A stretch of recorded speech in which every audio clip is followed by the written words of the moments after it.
लोग तैयार थे बारात की अगवानी के लिए।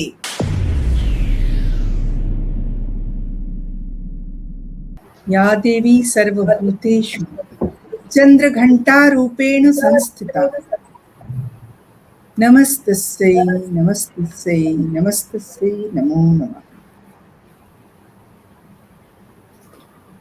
आज विचित्र सा संयोग है। विचित्र तो नहीं, आजकल बहुत बार हो रहा है, पर मुझे बहुत अच्छा लग रहा है कि आज मेरे दो बहुत ही प्रिय रूप जो देवी के हैं वो इकट्ठे आ गए हैं। हाँ, चंद्रघंटा और माँ कुष्मांडा। तो आइए पहले हम बात करते हैं माँ चंद्रघंटा की। चंद्रघंटा नाम अपने आप में ही उनके रूप को दर्शाता है। जिनके सर पर चंद्र के आकार का घंटा है वो माँ चंद्रघंटा। और अब हम इनकी कथा की ओर बढ़ते हैं कि माँ चंद्रघंटा कौन, कहाँ और उनकी उत्पत्ति कहाँ से। तो उत्पत्ति तो वहीं से है। सती के बाद जब विरह में शिव जी ने सब कुछ छोड़कर सिर्फ अपना ध्यान और तप कर रहे थे, उस समय माँ ने शैलपुत्री के रूप में जन्म लिया और फिर ब्रह्मचारिणी। और जब उनको ये कहा गया देवी देवताओं द्वारा कि अब आपने बहुत तपस्या कर ली है और आपको आपके योग्य पति, जिनके लिए आपने इतनी आराधना की है, आपको वो अवश्य प्राप्त होंगे।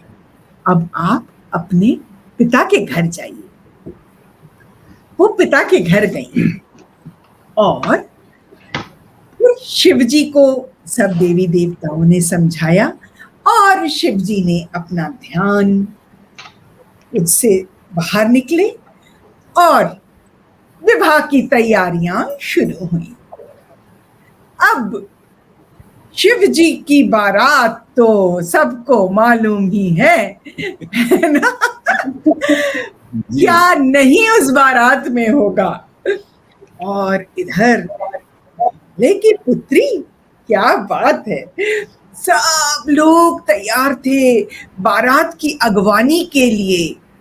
और जब बारात आई तो देवी की माँ गश खा के गिर पड़ी। अरे बाबा, मेरी इतनी फूल सी सुंदर लड़की और दामाद ऐसा पूरे शरीर पर भस्म लगी हुई है और वो छाल पहने हुए है और बाराती तो एक से एक, मतलब सब भूत प्रेत नाच रहे हैं और देखो जरा सांप है उनके गले में और क्या क्या नहीं हो रहा है। माँ तो मूर्छित हो गई। और जब ये खबर देवी के पास पहुंची तो देवी को थोड़ा सा बुरा लगा और देवी ने एक रूप लिया अपना और उस रूप के साथ वो गई शिव जी के सामने। शिव जी भौचक के रह गए, ये तो रूप नहीं था। तो फिर देवी ने कहा, देखिए, रूप से कुछ नहीं होता पर बहुत कुछ होता है। आप पहली बार दामाद के रूप में सब लोगों के सम्मुख आ रहे हैं। आपकी इज्जत मेरी इज्जत है, मेरे माँ बाप की इज्जत है। आप कम से कम आज के लिए अपना ये सब रूप त्याग कर अपने बिल्कुल राजकुमार की तरह आप आइए और मेरा वरण कीजिए। शिव जी ने बात मानी और शिव जी, आप यकीन मानिए, इतने सुंदर दिख रहे थे क्योंकि इनकी सुंदरता के पीछे एक कथा और थी कि गणेश जी ने एक बार कहा कि क्या आप इस तरह से पिताजी रहते हैं। तो तब शिव जी ने उनसे कहा था कि मैं ऐसा इसलिए रहता हूं कि मेरी पत्नी सबसे सुंदर दिखनी चाहिए। तो उसने कहा कि माँ तो मेरी है ही सबसे सुंदर, आप ऐसा क्यों बोलते हैं। तो शिव जी ने कुछ क्षण के लिए उनको अपना भस्म रहित रूप दिखाया, तो गणेश जी बोले नहीं नहीं आप वैसे ही ठीक है, इतने सुंदर। तो इतने सुकुमार दामाद को देख करके माँ की जो ममता उमड़ पड़ी और उन्होंने बहुत बहुत आशीर्वाद दिया, प्रेम से अपनी कन्या को उनके साथ बिता दिया। तो वो जो रूप माँ ने लिया था शिव जी को मनाने के लिए, वो रूप था माँ चंद्रघंटा का। ये एक कथा है। माँ चंद्रघंटा की एक दूसरी कहानी है, वो बहुत बहुत पावरफुल है, बहुत सशक्त है। कि एक बार महिषासुर नाम का एक दैत्य दानव बहुत तंग करता था सब, और वो इंद्र के सिंहासन के लिए इंद्र से लड़ने लगा। और इंद्र घबरा गए, वो गए त्रिमूर्ति ब्रह्मा विष्णु महेश के पास और उनसे बोले कि अरे मुझे बचाइए, और ये तो त्राही त्राही मचा रहा है, क्या होगा। तब ब्रह्मा विष्णु महेश, उनको गुस्सा तो नहीं आता है, पर हाँ जो एक उनके अंदर से जो एक तेज उत्पन्न होता है, तो तीनों का तेज पूरे ब्रह्मांड में आया और मिलकर के एक शक्ति पुंज के रूप में बन गया। और उस शक्ति पुंज में से अवतरित हुई एक सुंदर सी कन्या, और उस कन्या को देखकर ब्रह्मा विष्णु महेश के साथ साथ बाकी सभी देवी देवता ने अपने अस्त्र शस्त्र उनको दिए। जैसे कि मैं आपको बताती हूं कि जब इनको शंकर जी ने अपना त्रिशूल दिया, विष्णु जी ने अपना चक्र दिया, इंद्र ने अपनी घंटा, एरावत के गले का घंटा निकाल के दिया और अपना वज्र दिया, साथ में सूर्य ने इनको दिया अपना तेज और तलवार और दी सिंह की सवारी। तो इस तरह हमारी माँ कुष्मांडा अवतरित हुई और उन्होंने फिर संहार किया महिषासुर का। तो ये भी एक कथा है हमारी महिषासुर मर्दिनी जो है माँ चंद्रघंटा के बारे में। इधर एक और आपके साथ बात शेयर करना चाहती हूँ कि माँ चंद्रघंटा पहली विवाहित देवी हैं। अभी तक जो दो थी वो कुमारी थी, ये पहली विवाहित देवी हैं। माँ चंद्रघंटा जो है ये मंगल ग्रह की स्वामिनी है और मणिपुर चक्र जो यहाँ पर होता है, मणिपुर चक्र में ये विराजित रहती हैं, इसलिए ऐश्वर्य की भी देवी है। ये हमको आध्यात्मिक और आंतरिक शक्ति देती, प्रदान करती हैं, यश कीर्ति सम्मान ये भी देती हैं, बाधा और संकटों से हमें उबारती हैं, भय का नाश करती हैं और अंधकार को नष्ट करती हैं। और इनके लिए आज जो हमने रंग पहना है मैंने, वो है ग्रे कलर। जी हाँ, ये ग्रे कलर है और ये जो ग्रे कलर होता है इसके बारे में मैं आपको बता दूं कि ये सफेद और काले का मिश्रण होता है और भगवान को बहुत पसंद है, क्योंकि जो विभूति होती है वो भी ग्रे कलर की होती है और ये हमारे श्रद्धा भाव को प्रकट करती है। इसी के साथ अब मैं जोशी जी से अनुरोध करूंगी कि वो आगे हमें कुछ देवी महात्मा के बारे में बताएं। जी, मैं आपको देवी महात्मा के बारे में बताऊं, उसके पहले मैं आपको दो छोटी छोटी चीजें और बताता हूं जो अभी मालविका जी ने बताई, उसी संदर्भ से आगे बात निकली। तो जब कभी भी कोई बहुत बिना अनुशासन के जब भी कहीं कोई हुजूम निकलता है तो उसको इसीलिए लोग शिवजी की बारात की उपमा देते हैं कि क्या शंकर की बारात की तरह तुम लोग भीड़ लगाए चले जा रहे हो। यानी बिल्कुल जो लोग बिल्कुल अल्लड़ कोई अनुशासन न मानते हुए जो जाते हैं। आज जो दरअसल दो तिथियां पड़ी हैं तो इसका भी कई लोगों को ये प्रश्न पड़ता है कि ये दो तिथियां कैसे पड़ जाती हैं, फिर वो तिथियां मिलती कैसे हैं, क्योंकि अब हम लोग अंग्रेजी कैलेंडर के इतने अभ्यस्त हो गए हैं कि हम ये भूल ही गए कि भारत की जो कालगणना थी, जो शास्त्रीय कालगणना थी, उसका एक बड़ा वैज्ञानिक आधार था और इसलिए उस वैज्ञानिक आधार के कारण भारत की जो कालगणना है वो बहुत शाश्वत है। इसलिए हमारे यहाँ सारे महीने 30 दिन के होते हैं और महीने में पूर्णमासी और अमावस्या यानी 15-15 दिन के जो खंड हैं उसका एक अपना बड़ा महत्व है। और इसलिए जो तिथि की भी गणना होती है वो चंद्र का भोगांश माइनस सूर्य का भोगांश बटे 12, उससे तिथि की गणना होती है। अब किसी को ये समझ में नहीं आता, हम लोग जब अंग्रेजी की बात करते हैं तो जनवरी 31 दिन का और फरवरी 28 दिन का, मार्च फिर 31 दिन का, अप्रैल फिर 30 दिन का, हम उसी में उलझ के रह जाते हैं और हमको लगता है कि वो बड़ा शास्त्रीय आधार है। जबकि हमारे यहाँ पर अगर अधिक मास भी होता है तो आप देखिए कि कई बार 13 महीने भी होते हैं, फिर भी सारी कैलकुलेशन सही बैठती हैं। तो ये चूंकि आज की चर्चा का विषय नहीं है, लेकिन मैं चाहता था कि हमारे सारे जो सुधी दर्शक हैं इस बात पर भी जरा ध्यान दें कि जो भारत की जो काल गणना है उसका वैज्ञानिक आधार कितना महत्वपूर्ण है। और उसके साथ दूसरी बात जो मालविका जी ने कही ग्रे रंग की, मैं सिर्फ बता देना चाहता हूं कि जो ग्रे है ये बहुत महत्वपूर्ण रंग है। हम सभी जानते हैं कि हम सब अपने अंदर भी पूरे काले या पूरे सफेद नहीं है।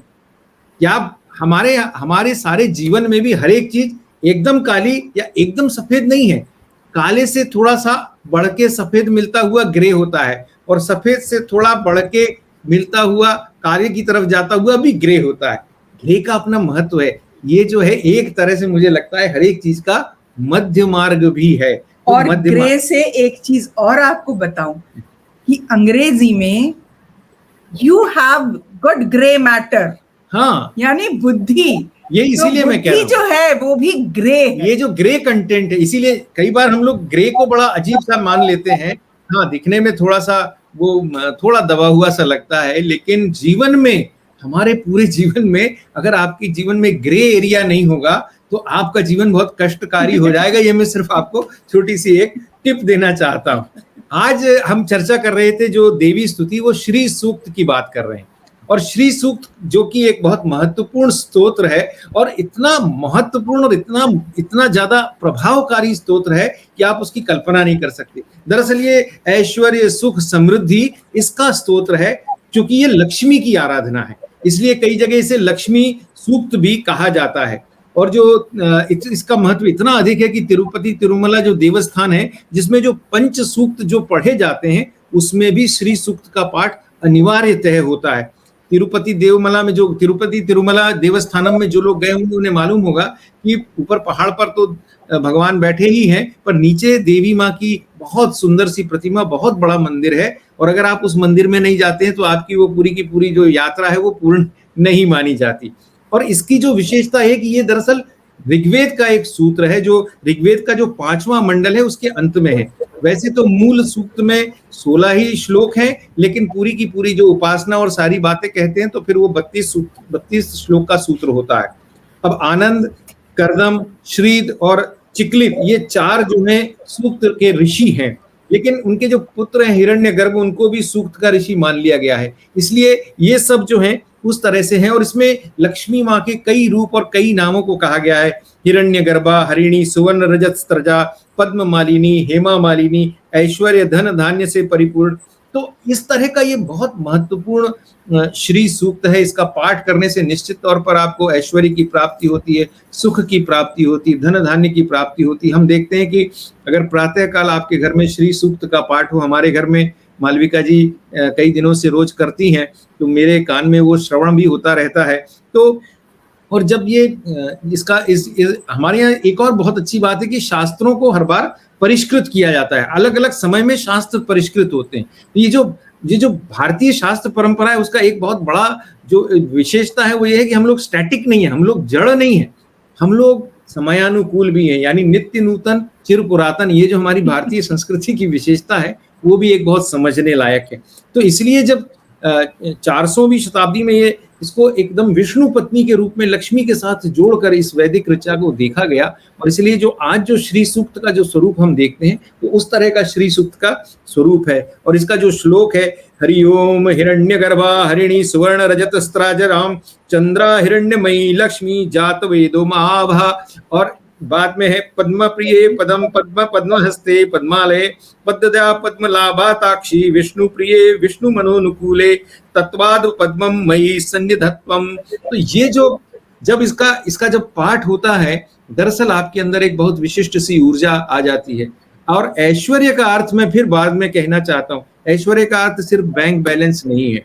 ये जो बहुत लोग भ्रम में रहते हैं कि मेरा बैंक बैलेंस बहुत अच्छा है इसलिए मेरे पास ऐश्वर्य बहुत है, अभी कोरोना के काल में तो सबको इस बात का प्रत्यय आ ही गया होगा कि आप बहुत सारे धनाढ्य बने रहिए और आपके बैंक में करोड़ों रुपया होगा, तब भी अगर आपके पास एक गैस का सिलेंडर नहीं है तो आपके सारे करोड़ रुपए व्यर्थ हो गए। और हमने देखा कि बड़े से बड़े धनी लोग भी भिखारियों की तरह इधर से उधर अस्पताल के एक बेड के लिए भागते फिरे। तो ऐश्वर्य क्या हुआ? ऐश्वर्य दरअसल ये है कि जो आप समाज में अपने साथ जो गुडविल जिसे आप कहते हैं, जो सद्भाव आप पैदा करते हैं, दरअसल वो ऐश्वर्य है। नहीं तो हम तो सब लालच में पड़ जाएंगे और हम सब लोग अपना बैंक बैलेंस बनाने की तरफ जाएंगे। और लक्ष्मी माँ से भी जब हम मांगते हैं, ये बैलेंस जो है, ये बैलेंस है लोगों का, बैंक बैलेंस की। आपकी परेशानी में, आपकी मुसीबत में आपके साथ कितने लोग खड़े होते हैं, हाँ वही, ये उन सब पैसों से ज्यादा है जो आपके कहीं बैंक में रखे। वो इसीलिए मैं कह रहा हूँ कि ये जो सद्भाव की बात है कि मैंने कितने लोग जोड़े जो इस वक्त काम आए। नहीं तो होता क्या है कि सारा का सारा पैसा धरा रह जाता है और अंतिम समय में मुझे 4 लोग भी नहीं मिलते। तो इसलिए हमको ऐश्वर्य की परिभाषा को बहुत अच्छी तरह समझ लेना चाहिए। और हम उस, जब लक्ष्मी माता से भी जो हम प्रार्थना कर रहे हैं वो क्या कर रहे हैं, मुझे सुख दो, सुख देने के लिए अगर मुझे कोई चीज प्रदान करनी है तो वो दो, और संतोष दो और समाधान दो और सबके साथ रहने का सद्भाव दो। आज ये जो श्री सूक्त की जो हम बात कर रहे हैं वो सबका श्री करने वाले, सबका मंगल करने वाली, सबका कल्याण करने वाले ऐसे सूत्र की हम बात कर रहे हैं। जी आप दूसरी कहानी। हाँ, बहुत सुंदर। जैसा जोशी जी ने कहा कि आज 2 तिथियां मिल रही हैं तो 2 देवियों की कथा तो होनी ही है ना। तो चौथे दिन की जो हमारी देवी है वो है माँ कुष्मांडा। माँ कुष्मांडा, कुष्मांडा नाम अपने आप में फिर वही पूरे व्यक्तित्व को दिखाता है। कु मतलब छोटा, कम, ऊष्मा यानी एनर्जी, आपके अंदर की गर्माहट, ऊष्मा, और अंडा मतलब गोलाकार। तो कुष्मांडा यानी पूरी तरह से ऊर्जा का एक अंडा, ऊर्जा का एक केंद्र।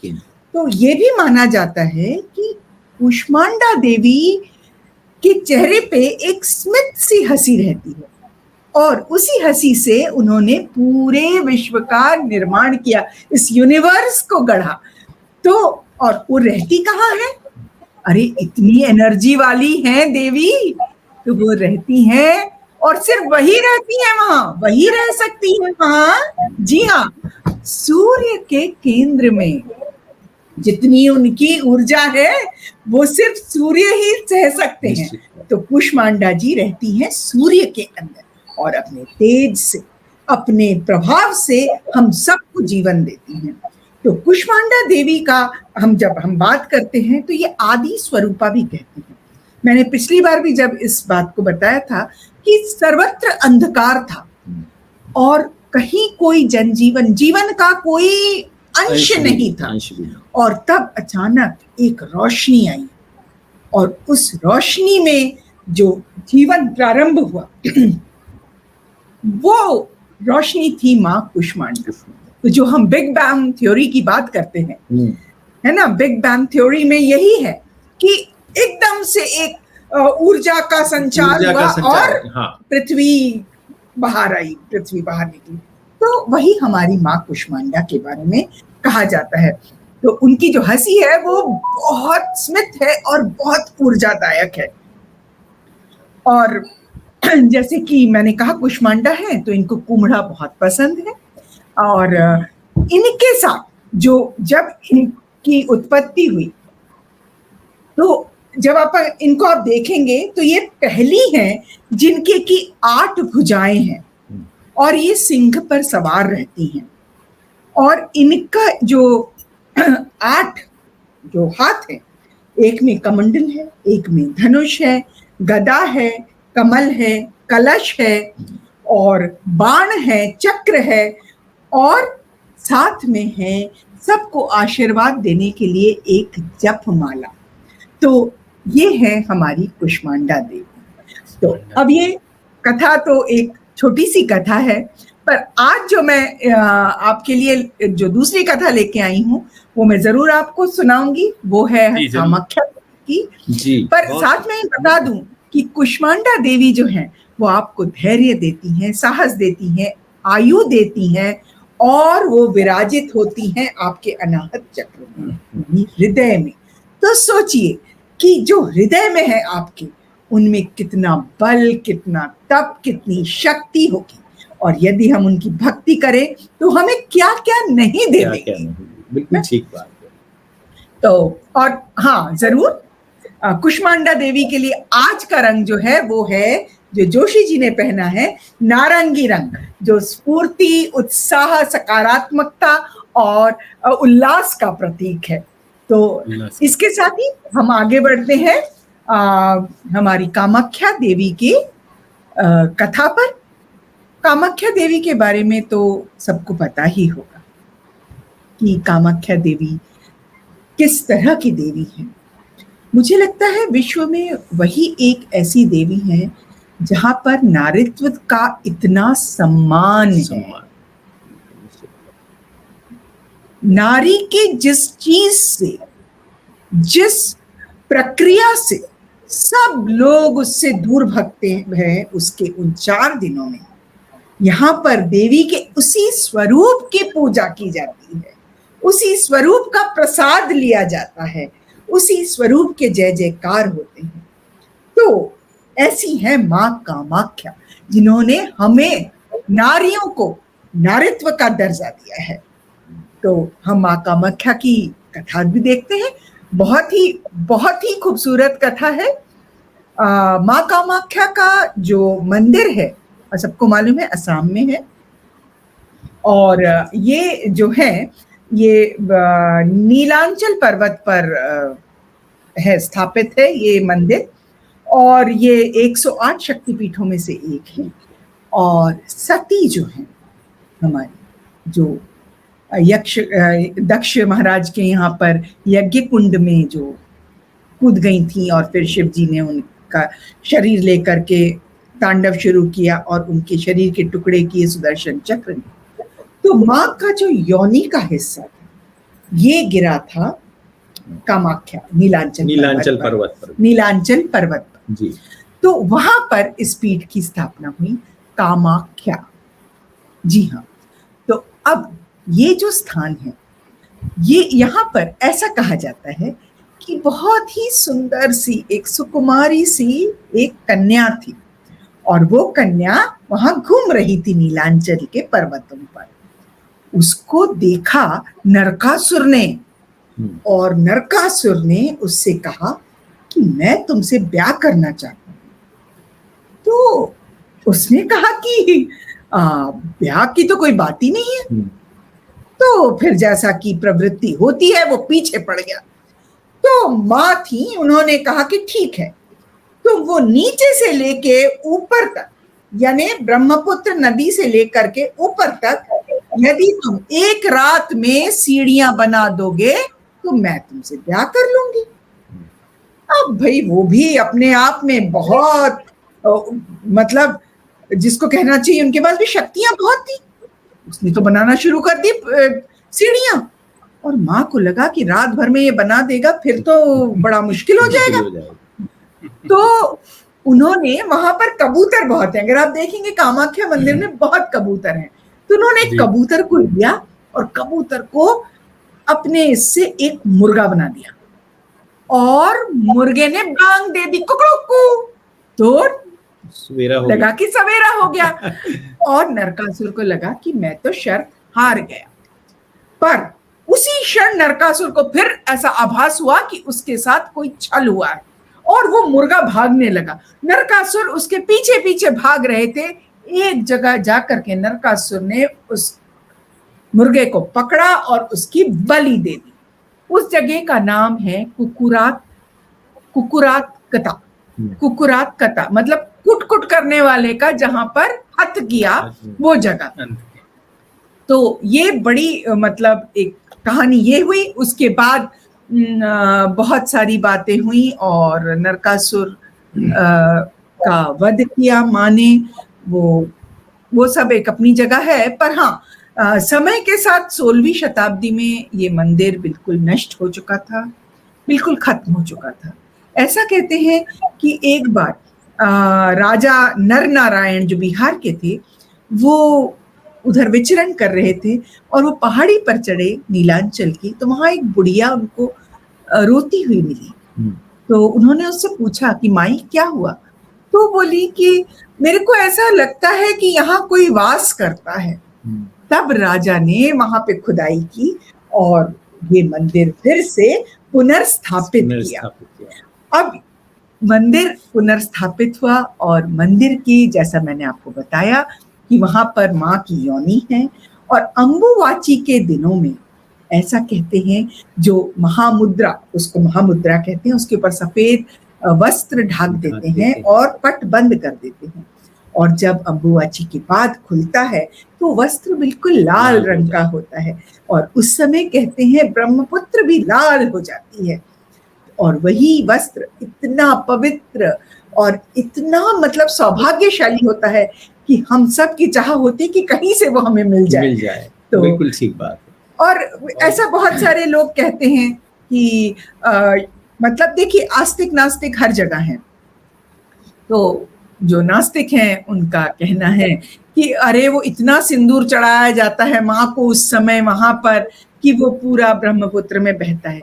बहरहाल जो भी हो, पर हम तो ये मानते हैं कि माँ का प्रसाद अंबुवाची के बाद हम सबको मिलता है और हमें सौभाग्य प्रदान। ये दरअसल जो कामाख्या देवी का जो मंदिर है भारत में तंत्र की साधना के लिए जी बहुत महत्वपूर्ण स्थान है, जो तंत्र की सिद्धि के लिए, क्योंकि वो एक तरह से जो वैसे तो सारे ही शक्तिपीठ अपने आप में बहुत जागृत हैं और बहुत ऊर्जा देने वाले, बहुत प्रेरणा, बहुत शक्ति देने वाले, लेकिन जो कामाख्या देवी का जो मंदिर है वो विशेष रूप से तंत्र की साधना के लिए बहुत ही महत्वपूर्ण स्थान है। यहाँ एक चीज और मैं बता दूं कि ऐसा माना जाता है कि शिव और पार्वती का प्रेम यहीं से उपजा था। और एक और बात है कि कामदेव ने कुछ ऐसी गलतियां की जिसकी वजह से उनको श्राप मिला और उनने अपना पुरुषत्व खो दिया, तो उन्होंने यही कामाख्या में आकर के पूजा अर्चना की, तब किया माँ ने फिर से उनको उनकी वो शक्ति प्रदान की।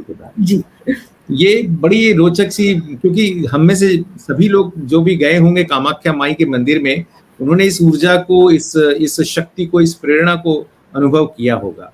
तो ये तो एक बहुत बड़े सिद्ध स्थान की बात हुई। मैं आपको सिर्फ एक रोचक सी जानकारी और देना चाहता हूँ, जो निश्चित तौर पर हम जानते हैं कि हमारे यहाँ मंदिर बनते हैं, हमारे पास 33 कोटि देवी देवता हैं। कोटि का अर्थ, कई लोग कोटि यानी 33 तरह के देवी देवता हैं ऐसा कहा जाता है, कुछ लोग कहते हैं 33 करोड़ देवी देवता हैं।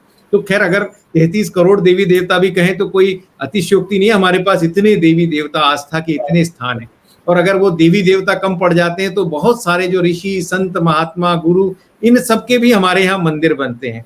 लेकिन इन सब के जो मंदिर बनते हैं उनके अलावा कुछ, अगर मान लीजिए जैसे कोई एक अलग सा मंदिर हमें मिल जाए तो हमें बहुत आश्चर्य होता है कि ये मंदिर किसका है।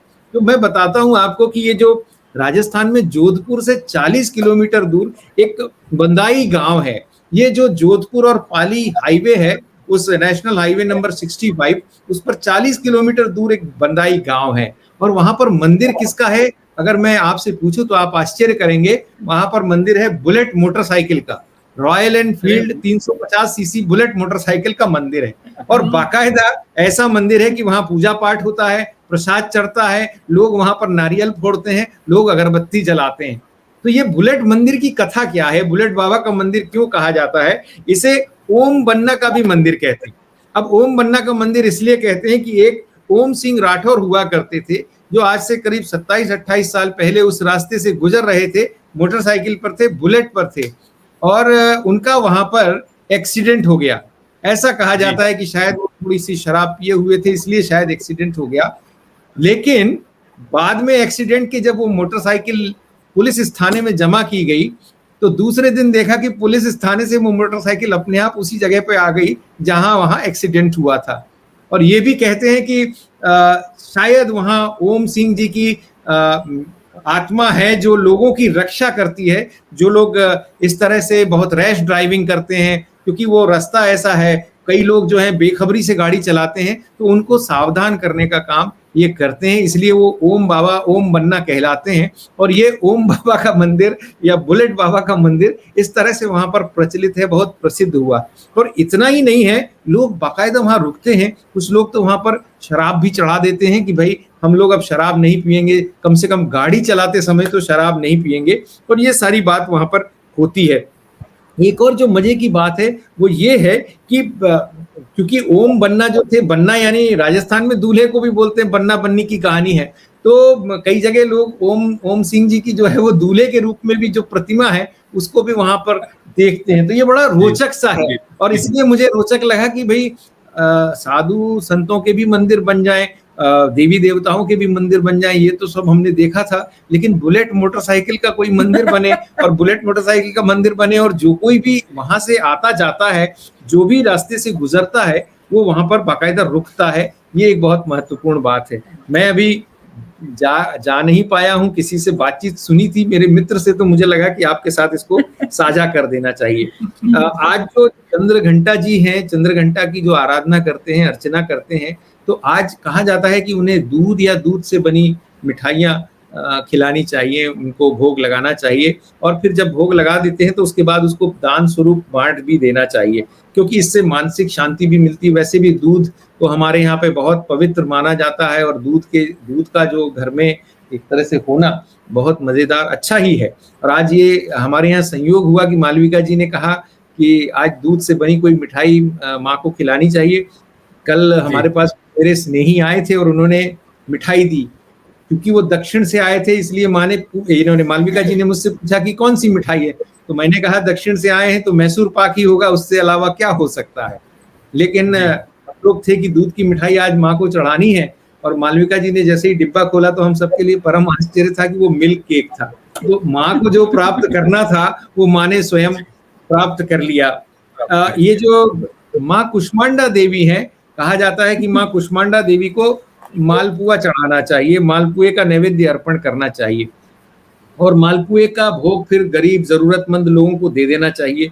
इसलिए भी कहते हैं कि इससे बुद्धि बल की वृद्धि होती है, आपकी निर्णय लेने की क्षमता बढ़ जाती है। तो ये जो मालपुआ है शायद निर्णय लेने की क्षमता बढ़ाता होगा, इसलिए ऐसा कहा जाता है। लेकिन मेरे जीवन का एक बड़ा मजेदार सा संस्मरण है, जो विषयांतर नहीं होगा इसलिए सुना देता हूँ। हम लोगों की नई नई शादी हुई थी, नए नए पकवान, हम लोग मराठी हैं, हमारे यहाँ मालपुआ नहीं बनता था मराठी लोगों में। मालविका जी कहीं से नई शादी हुई थी, सीख के आई थी, मालपुआ बनाती थी, अच्छा ही बनाती थी। तो हम दोनों ही थे पति पत्नी, मतलब मालपुआ अच्छा बनाती हैं, मतलब मैं उस दिन की बात कर रहा हूँ। तो हमारे यहाँ एक बुजुर्ग सज्जन मेहमान के रूप में आए, तो हमने उन्हें रात को भोजन पे बुला लिया कि आप हमारे साथ भोजन कीजिए। भोजन करने के बाद उन्हें रात की ट्रेन से विदा होना था कहीं दूसरे गाँव में, तो भोजन करने लगे, तो मालविका ने उनके लिए मालपुआ बनाया। तो उन्होंने एक मालपुआ खाया, तो मुझे लगा कि इन्हें मालपुआ अच्छा लगा है, मैंने कहा एक और ले लीजिए। तो भाई साहब ने मुलाहिजे में बेचारों ने एक और मालपुआ ले लिया। अब मुझे तो मालपुए की तासीर मालूम नहीं थी, मुझे तो ये मालूम था कि जो अतिथि आए उन्हें आग्रह पूर्वक खिलाना चाहिए, तो मैंने उनको 2 मालपुए और रख दिए। वो बेचारे घबरा गए, बोले ये मालपुए इतने सारे मैं नहीं खा पाऊंगा, मुझे रात में सफर करना है। तो मैंने मालविका जी से कहा, मैंने उनसे कहा, मैंने कहा अरे साहब मालपुए तो बहुत हल्के होते हैं, केले के ही तो रहते हैं, आपको क्या फर्क पड़ता है, खाते जाइए। तो धीरे से मालविका जी ने मुझे अंदर बुलाया और कहा कि ये आपका भ्रम है कि मालपुए हल्के रहते हैं, वो हल्के वगैरह नहीं रहते, वो बहुत भारी रहते हैं, वो बुजुर्ग हैं, उन्हें रात में सफर भी करना है, अत्याचार मत कीजिए। तो बहरहाल ये थोड़ा सा मैंने सोचा हास परिहास भी होते रहना चाहिए।